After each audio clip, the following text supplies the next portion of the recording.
Welcome to Manchester United Daily Updates. Before continuing this video, click the like button and subscribe to the channel to stay updated with the latest news.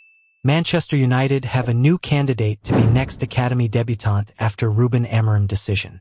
Man United under-21s beat Southampton 5-1 in Premier League 2 at Carrington, and the youngsters got the chance to impress the watching first-team head coach. Ruben Amorim was at Carrington to watch Manchester United under-21s end their year on a high by beating Southampton 4-1 in Premier League 2. Travis Binion's team were playing the Saints at the training ground rather than Leigh Sports Village, and Amorim was an interested observer on the touchline, taking time out from preparing the first team for Sunday's Manchester derby. Amorim stood with first-team coach Darren Fletcher, technical director Jason Wilcox, and director of academy Nick Cox. One of the attractions of Amorim to United was the faith he has shown previously in young players, and his presence at an U21 game would have been encouraging for young players trying to catch the eye. Fewer United youngsters have been called up to senior training recently, with the injury issues easing for Amorim and Luke Shaw now the only player on the treatment table. But he was still taking an interest in the players coming through the system. It was a dominant performance for Binion's side, with captain Dan Gore scoring a goal and creating two more, while Ethan Wheatley curled in a brilliant finish to make it 4-0. Both Gore and Wheatley have had first-team experience for United. Tyler Fletcher also scored in the first half, while Jack Morehouse netted twice after the break, and it is the 19-year-old who caught the eye most of all as he continued his fine run of form. Wearing the number 10 shirt and playing in an advanced midfield role, Morehouse again showed his ability to drive through the middle with the ball, and he produced an energetic performance. His first goal saw him run on to an excellent Gore pass and finish smartly, while his second was a superb individual goal. Morehouse started it with another driving run through the midfield.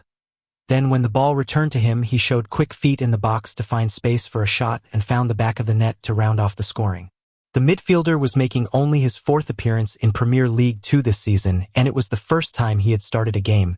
But he impressed in United's recent National League Cup games and is beginning to progress through the ranks. He will certainly have caught the eye of Amorim on Saturday. Manchester derby verdict as Pep Guardiola crisis won't save Ruben Amorim's new Man United. Manchester derby predictions.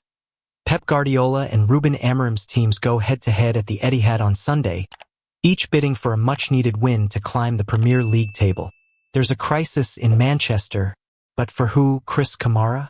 One win in 10 games sounds like kind of form Manchester United fans have endured over the last decade. But it's actually not so noisy Manchester City, who are on the worst run of Pep Guardiola's entire career. The 4-in-a-row champions suffered a 2-0 defeat away to Juventus in the Champions League on Wednesday, furthering their unfamiliar crisis. United, meanwhile, avoided another slip-up in the Europa League, coming from behind to snatch a 2-1 win over Czech side Victoria Plzeň. The harsh reality for new boss Ruben Amorim is that his team are languishing 13th in the Premier League table and won't even finish the weekend in the top half if they manage to compound City's misery in this clash of two sides desperate for 3 points. Here's how the Mirror football team see the Manchester derby going. John Cross. We never thought we would be previewing a Manchester derby with one club in crisis and the other in mid-table. Normally, that covers Manchester United in crisis and in mid-table, but for once, it is City in crisis under Pep Guardiola. Maybe I'm being naive here, but I keep waiting for City to burst back into life, play brilliantly, and prove it was all one big, bad dream. But City do have an aging squad. Who honestly thought doing a podcast "You'll Never Beat Kyle Walker" was a good idea? And they need a rebuild. United, in contrast, are still getting it together under Ruben Amorim. The United boss assertion that we're all wrong about the players and they are better than we think. Well, that didn't last. Therefore, I do think City, with an extra day's recovery, will win the Manchester derby and Guardiola will finally have reason to smile. I actually thought, though watching the highlights, City played quite well against Juventus, but just did not create enough chances. I think they will have too much for United. Just prediction. Man City 2-1 Man United. Andy Dunn. Remember the old cliché about form going out of the window when it comes to a local derby? Well, Pep Guardiola had better hope that is true because, right now, his Manchester City side look incapable of beating anyone. Their one win in the last 10 matches came against a Nottingham Forest team that had 10 attempts at goal at the Etihad and, make no mistake, Manchester United will get plenty of chances against a defense that looks like conceding every time it faces a counterattack.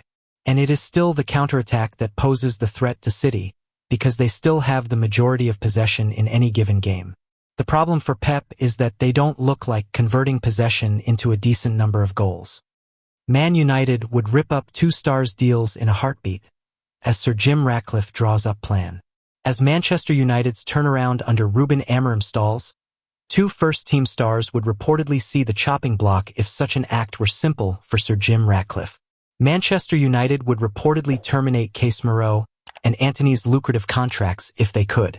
With the Erik ten Hag experiment over and new minority shareholder Ratcliffe having chosen Ruben Amorim as successor, a different path is now being trodden at Old Trafford.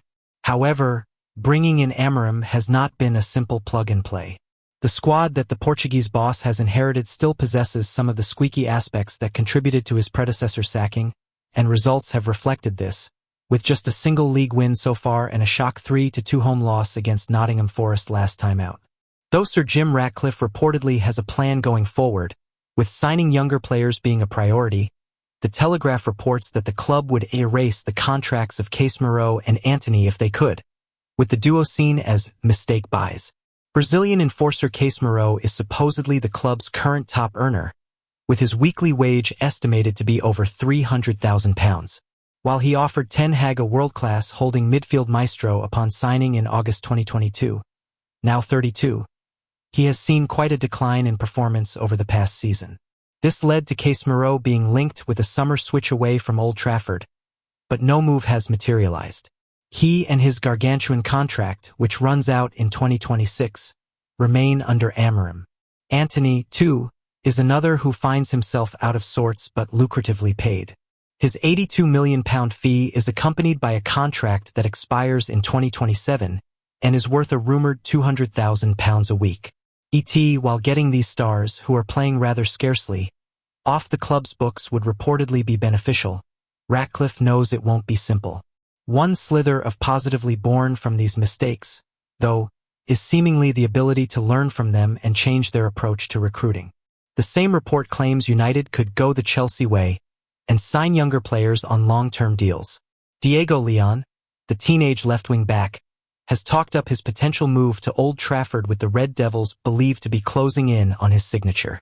Ratcliffe is said to be understanding that he and the club must take their medicine for the time being, but is committed as ever to United's painful rebirth despite causing controversy with some of his decision-making, including the mass redundancies earlier in the year. Man United receives second major transfer boost in pursuit of wing-back target. Manchester United have reportedly received a second boost in their pursuit of AC Milan's Theo Hernandez, with the France international potentially available during the January transfer window. Hernandez's future is currently the subject of much speculation, with both Real Madrid and Man United believed to be looking to sign the left-back in 2025. However, a recent report claimed that Real Madrid had dropped their interest in the defender, with Los Blancos having other priorities in the transfer market. According to Gazzetta dello Sport, Milan would listen to serious January offers for Hernandez, with discussions over a new contract at San Siro said to be at a standstill. The report claims that the Italian giants had valued Hernandez at least €50 million, £41.6 million, over the summer, but that figure has now dropped due to the uncertainty surrounding his future. Milan opened to Hernandez sale in January. Hernandez, who has a contract with his Italian side until June 2026, is allegedly happy in Milan and is keen to sign a new deal, but if a fresh contract cannot be agreed, then he will almost certainly leave before the end of next summer's transfer window. Man United are said to be determined to sign a new left-back next year, with Red Devils head coach Ruben Amorim looking for a specialist in the left-sided wing-back position. A deal for Diego Leon has allegedly already been agreed, with the 17-year-old set to make the move to Old Trafford from Cerro Porteño at the end of the campaign. However, a senior player in that position is also wanted, and Hernandez is said to be on a shortlist which also includes Bayern Munich's Alphonso Davies and Girona's Miguel Gutierrez. There are ongoing concerns surrounding Luke Shaw's fitness, with the England international once again on the sidelines with a muscular problem, and he is not expected to be back until the start of 2025. Diogo Dalot continues to look unconvincing when operating as a left-sided wingback, while Tyrell Malaysia has only just returned from 18 months on the sidelines with a serious knee injury. Hernandez has scored twice and provided 2 assists in 18 appearances for his Italian side during the 2024-25 campaign. The 27-year-old arrived at San Siro from Real Madrid in the summer of 2019, and he has represented his current team on 231 occasions in all competitions, scoring 31 goals and registering 41 assists. Hernandez is a classy performer who is proven at the top level, and the fact that he can also operate in a back three would make him a valuable signing for Man United, with Milan potentially being forced to accept a cut-price offer.